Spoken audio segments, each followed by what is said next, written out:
TIFU by having a seizure and going full MMA on the 6 cops trying to help get me in the ambulance.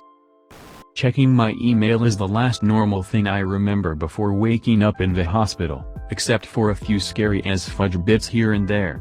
Hence, this comes from my own direct recollection, with the gaps filled in by my wife and other witnesses. I had a full tonic-clonic seizure, right at my desk. Details are mostly irrelevant here, but I've never had a seizure before. And initial assessment is that it was probably a perfect storm situation with a new prescription I was on that will, hopefully, never happen again. My wife was in the next room and of course called 911, and the ambulance showed up. Problem is, I was post-TIFU, which is a post-seizure state where you're essentially not in your right mind. But when two big dudes came into my house unannounced and in a big hurry to move towards me, I went into home defense mode. The fact that they were clearly in EMT uniforms and there to help me was lost in the scrambled mess my brain was in, but my more basic instincts were working fine. I don't think I actually assaulted the EMTs, as they just kept their distance and radioed for police backup when I started yelling at them, telling them, apparently, "Get the fudge out of my house. I don't want to fight you." And so the police sent one guy. Now I remember feeling extremely protective of my wife and convinced that this home invasion was serious business now that this third guy was coming towards me and attempting to physically restrain me. I don't remember, but I'd bet you dollars to donuts that the millisecond he rolled his shoulders forward and widened his stance is the second that I went from uncooperative to full ape poop.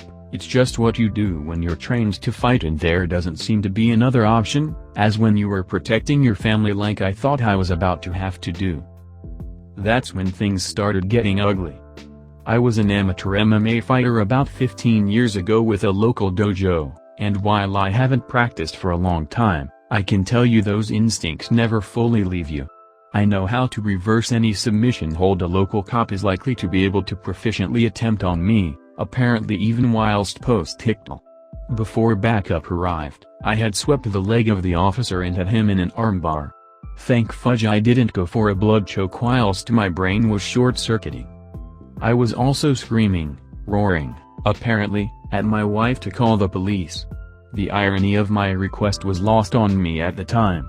That primal roar was the scariest sound she's ever heard come out of my body, so she tells me, and I didn't stop roaring. Luckily, for him and me, cop number 1 didn't put up any further resistance until his backup arrived. 5 more big dudes showed up, now 6 cops plus 2 EMTs plus my wife. No weapons drawn, no tasers.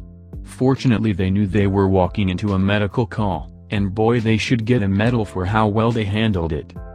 I wasn't going down without a fight, and 1v1 was no contest even though they were way above my weight class. But with sheer overwhelming force they pretty much wore me out and then dogpiled me to the ground, cuffed me in the back, and then stood me up to walk me to the ambulance. Big mistake. I easily spun my way out of the officer's control grip, hand on handcuff chain, other hand on my shoulder, and gave him a front kick to the breadbasket he probably won't forget anytime soon. Bring it, fudgers, I remember thinking, or saying? Who knows? I also remember being this weird mix of scared, emboldened by my recent escape, and pissed right the fudge off, all at the same time. Still cuffed. Front kicks were the new order of the day. I was like the goddamn free sample guy at the supermarket, giving them out to anyone who came near me. Details are loose on what happened next, but I guess they did some kind of brute force team tackle again and got me to the ground, and from the cuts on my wrists, they may have used some kind of pain compliance technique with the cuffs. It didn't work, as I was able to shrimp my way out from underneath the guys on top of me and throw a nasty double heel kick from lying down. Fortunately it just grazed the guy on the shoulder rather than the neck, head, which is where I would certainly have been aiming. Next thing I remember vividly is being face down on my living room carpet, barely able to breathe, thanks to being out of shape these days, with at least one big guy on my back, and thinking this was the end for me. Then they'd rape my wife, and let my cat out in the cold winter night. They weren't screwing around at this point.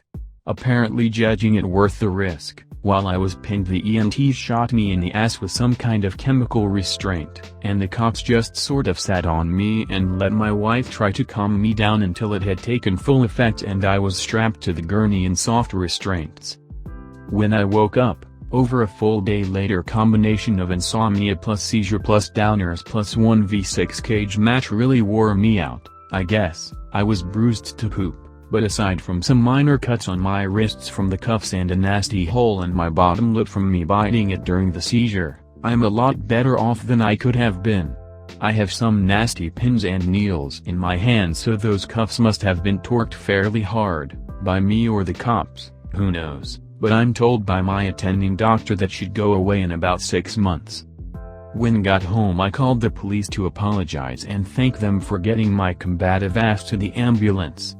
Thanks to them for being incredibly good sports about the whole thing. And not pressing charges, especially given my level of enthusiasm. I'm still trying to wrap my head around just how badly this could have gone. Yesh. The unpredictable seizure alone is bad enough without nearly suiciding by cop had there been a weapon within reach. Scares the bejesus out of me just knowing how absolutely out of control I was. TLDR, I learned exactly how many big dudes with at least basic hand-to-hand training it takes to drag me from my home against my will. 6, plus a syringe of something in the ass. Edit, well, this was a much bigger response than I expected.